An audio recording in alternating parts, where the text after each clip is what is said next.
Hey, my name is Matt Johnson, and welcome to California, specifically Northern California, in a place that is difficult for me to pronounce. Greagle.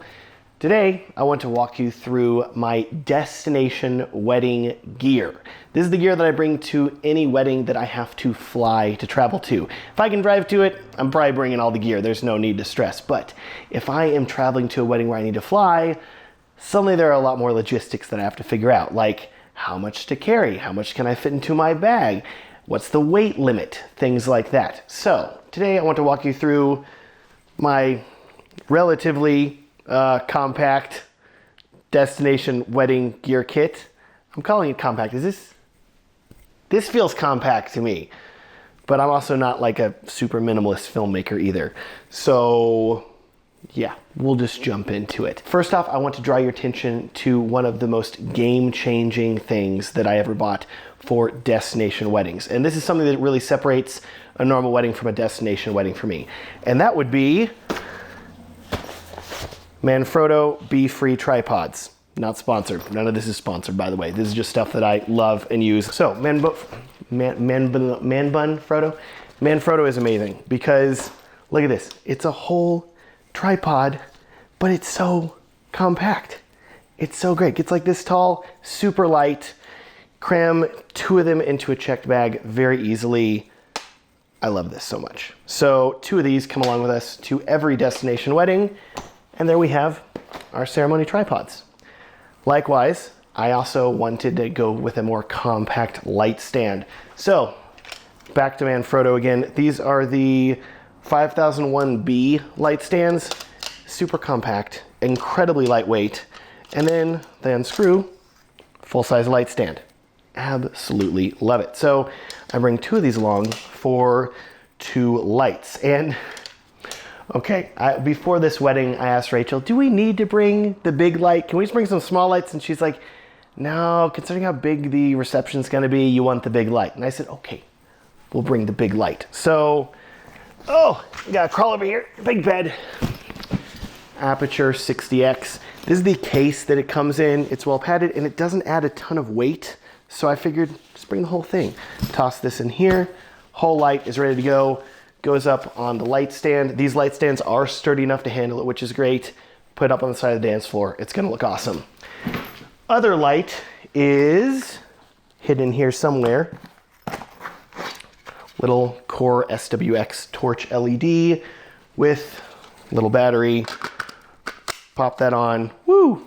Absolutely love it. It's great. Really nice for lighting toasts or details or anything like that. Super compact and bicolor too. Big fan. Now, that's it for sort of the lighting and tripods.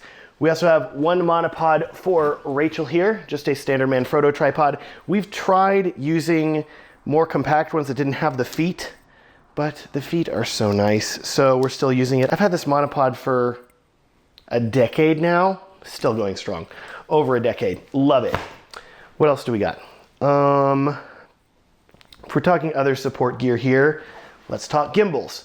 This is a new gimbal, the Weeble 2 that Ziyun sent to me, and I said, perfect opportunity, small compact gimbal, we have a destination wedding. The jury's still out on how I feel about this though. I haven't shot a wedding with it yet. That's gonna happen in a couple days. So far, I'm pretty impressed by it, especially in terms of the size. Pretty good for a destination wedding, able to throw it into a suitcase and carry it across the country. So definitely nice. But if you looked over here, you might have noticed, wait a second, what's this? And this over here, is that more gimbals? Okay. Yes, this is the Ziyun Crane 2. This is the Ziyun Crane 2S. Matt, why did you bring three gimbals with you across the country? This is a weird situation. This is a do as I say, not as I do moment, okay? Because I'm a big fan of having backups. And so even though I have this new gimbal, I don't really trust it. I haven't fully used it yet. So I wanted to bring a gimbal along that I knew and trusted. In that case, it was the Crane 2. I've used it for years, still going strong, still love it. So having this gimbal as a backup worked well. But why is there a third gimbal then? Well, that's because we're filming this wedding and we brought along a behind the scenes shooter, Noah, who's holding the camera right now to film this. So I needed to just wave. I love it. I needed a gimbal for him to use as well. So I said, you don't have to bring your gimbal. I'll bring you a gimbal also. So we have 3 gimbals.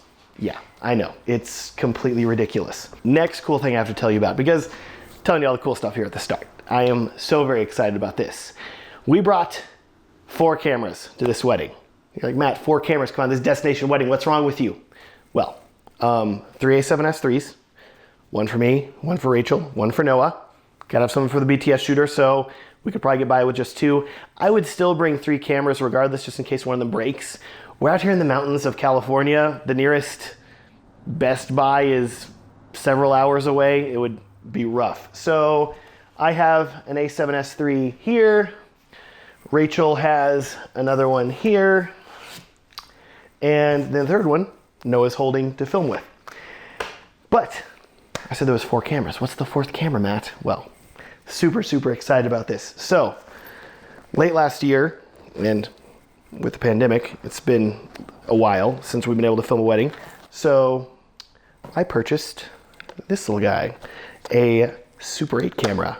Check that out. Like that. Love it. Love it, love it, love it. This is the 514 XL. It's fantastic little Super 8 camera. Super point and shoot. You literally put the film in it, look through it, hold down the trigger, it starts recording. I've already shot some test footage with this, taken off, had it processed, and I love how it looks. It's just so cool. It's a little baby and it's all retro and oh my gosh. So I brought along 4 reels of Super 8 film, which equals about 12 minutes of recording time. And we're gonna be shooting a lot of Super 8 at this wedding. So 4 rolls of film here. Little tip for you if you're ever traveling with Super 8 film or any film for that matter, never send it through the X-ray machine at the airport. In this case, I kept it in a separate bag. I pulled out the bag from my main bag, said, hey, this is film, can you hand check it? They'll take it over the little machine, they'll check it for gunpowder or bomb residue or whatever they do, and they'll let you go along. I brought some 50D and some 500T. 50D is for daylight, super bright like this. 500T is for more indoor night shots, things like that. I don't really know about night. Super 8 is not the best in low light, but 500T is gonna be much more helpful, especially for filming some interiors. So super, super excited about that. Man, Super 8, bringing it back, baby, bringing it back. Oh my gosh, I'm so excited. What else we got in here? We have the Mavic 2 Pro. And I was very careful whenever I purchased this drone to make sure I got a case that would be good for bringing along on destination weddings. So instead of just the standard strap bag that it comes with, I want something a little more padded. So this is a little individual hard case for it, which I really like. And I also have a hard case for the remote here.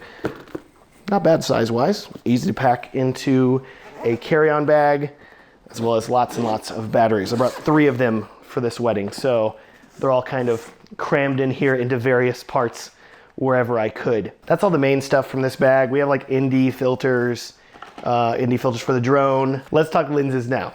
So what do we got here? First of all, we brought it along, even though it's big and beefy, the Sony 70-200 f4. I call it big and beefy, but it's actually really pretty compact and small, which is great. For a 70-200 lens, this is one of the smaller ones that you can get. I love the size, I love the weight, I love that it's still optically stabilized, and honestly at f4 with the A7S III, it's good enough in low light, I'm never hurting. This lens is really probably only gonna come out for the ceremony, but because it's a larger 200 person wedding, we wanna make sure we can get enough throw, so this should do a good job of that. What else we got in here? There's more lenses buried underneath all the batteries. I have a lot of batteries. This is the Canon 50mm. Rachel loves shooting with this thing, so we brought it along. This is the Zeiss Contax 85mm that Rachel also loves shooting with. f1.4, great in low light. Love this for dancing footage. And also for rooms that are a little bit tighter. It's nice to be able to get a tight shot without it being too tight. Then we got Rachel's big lens, her favorite, her baby. This is the Sony 135mm f1.8 GM. Absolutely gorgeous, beautiful lens. It's just, so good.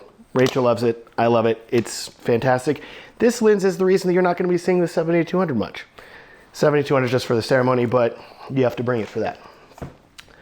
Now, what else we got? Wait, there's more lenses over here. So this is my Zeiss Contax 50mm lens. This is kind of a backup lens. I bring it along just in case I need it. And you're probably thinking, Matt, why are you bringing along backup lenses? Well, that's because I've got this lens on my camera right now. I borrowed this from Sony. This is the Sony 50mm f1.2 GM lens. It's new, it's beautiful. I'm very impressed by it. I've barely used it so far, but wow. Wow, wow, wow. The little bit I filmed with it looks amazing. This is probably what I'm going to be shooting the majority of the wedding on, but in the event that I end up hating it or it breaks or something like that, et cetera, I have this other 50mm just because I shoot on 50 so much it made sense to bring it along. Lastly, of course, my favorite lens ever, the Sony 24mm f1.4 GM. It's beautiful, it's tiny, it's great in low light. My go-to gimbal lens, absolutely love it. Zero complaints there. What else we got? We got on-camera microphones. This is the Shure on-camera mic. And then we also have the Rode VideoMic Pro Plus that's on Noah's camera that he's shooting with right now. Let's talk audio now. Audio is arguably one of the most important parts of any wedding, so definitely important that we cover audio here. First off, we've got the old trusty, still going after a decade, Zoom H4n. Love this thing. Great auto leveling. Gonna plug this into the DJ soundboard and it's gonna sound great. What am I gonna use to plug it in though? We've got cables. We have RCA, we have XLR, we have 1/4 inch, and we've got different flavors that mix and match between them. So whatever the DJ has, I should be able to plug into that. We've got a thigh strap for the bride to wear a microphone as well. I've got stashed in here in various cubbies 4 Tascam DR10Ls. Technically I'm wearing one right now and I'll probably be wearing one for the BTS, so I got 3 for everybody else. One for the officiant, one for the bride, one for the groom. And then we also have, where is it? It's somewhere around here. We have this case that has more recorders in it. So this is my little on microphone recorder that I will use for the reception.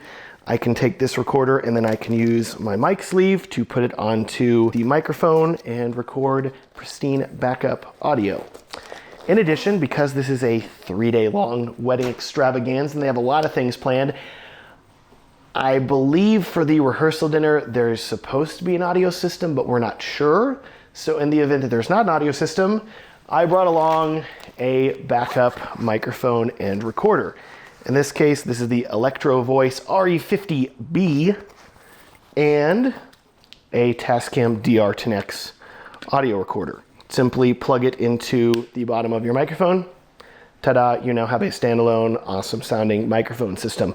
So this is really, really great for toasts and reception and rehearsal dinners. Love it. Otherwise, that's about it for audio. Let's talk about these 2 bags that I have here as well.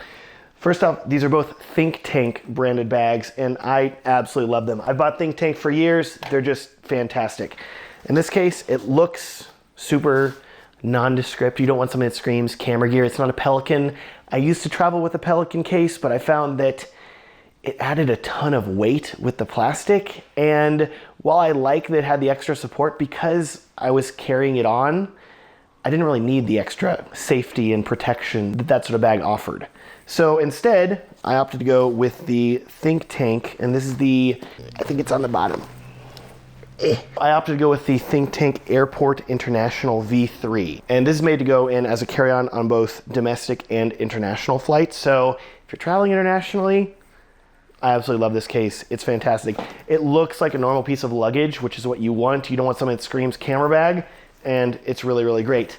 Likewise, I have the Think Tank Retrospective, and this is the 60 Classic. So very nondescript. Is this a laptop case? Is this just somebody's just generic briefcase? Who would want to steal that, right? Just kidding, it's full of camera gear. Absolutely love it. It has 3 slots. You can put a ton of lenses in here, a ton of cameras. It expands. It's got room for a tablet or a laptop. It's super roomy. I absolutely love it. And a little bonus for you here. This counts as a personal item. So here is my carry-on bag, and here's my personal item that still fits under the seat of the airplane. You can wedge it under there and it'll fit, and nobody's ever complained. So it's a fantastic personal item. Also, we have Rachel's lens bag as well. This thing is super lightweight, so it's easy to throw into a check bag and just take it along with us. This is gonna be great for Rachel whenever she's shooting, so that way she can have her lenses that she needs to carry around. Last thing, you're probably wondering what this cardboard box is over here. Hompow portable LED projector. What is this thing? It's exactly what it looks like. It's a tiny little LED projector. Like I said, this wedding, we want to do some cool, fun, unique stuff. And so just like we bought the Super 8 camera, which honestly I'm planning on using for a lot more weddings in the future than just this one, we also invested in this LED projector. And what's great is that it was $59. It's not some mega expensive projector. It was, I think it was regularly $68, and they're like, you can have it for $59. I was like, take my money. This is great. Thank you, Amazon. Great benefit of this LED projector is we want to do some really cool stuff when filming the couple. We want to take some old footage that we have of them from whenever they were dating, and we want to project it onto a wall, and we want to have them standing in front of it with it projected onto them. It's weird, it's abstract, but I think it's going to look really, really cool. So a lot of creativity, a lot of weird stuff that we're trying out, a lot of fun stuff. I hope I covered everything here. I'm sure there's a few little things. There's a lot of batteries. There's some things that are like random backups for things. If you're wondering where the prism is, I opted not bring the prism this time. Instead, I went with one of these Cinepack. And this is this little split diopter, and you hold it up and it's like, whoa, look at that. It's so little blurry, little difference there in the shot. So this is really cool. It's nice because you can just slip it in a pocket, pull it out, hold it, film with it. I used it at one other wedding and really liked it, so let's come along with me to this wedding too. With that, that's what we brought to the wedding. Tell me in the comments here, am I crazy? Is this too much stuff? Is this not enough stuff? Am I insane? Regardless, I definitely think if you are filming destination weddings and you've not invested in compact travel tripods, compact travel light stands, compact suitcases and cases that look like luggage and not like camera gear, if you can do that, you're doing pretty good. Hey, I want to thank you so much for watching this destination wedding gear breakdown. I have a lot more videos planned from this wedding, so if you would like to see them, it would be a huge help to me if you would consider liking this video and subscribing if you want to see more videos like it in the future. Also, if you happen to be a wedding filmmaker, which you probably are because this is literally a gear breakdown about wedding film gear, you probably want to book more couples and film more weddings, and I would love to help you out with that. So I have created a free guide that's going to walk you through some practical steps that you can take right now in your business to book more couples and film more weddings. It's a completely free gift to you. You can download it, link down in the video description. Thanks so much for watching and have a great day.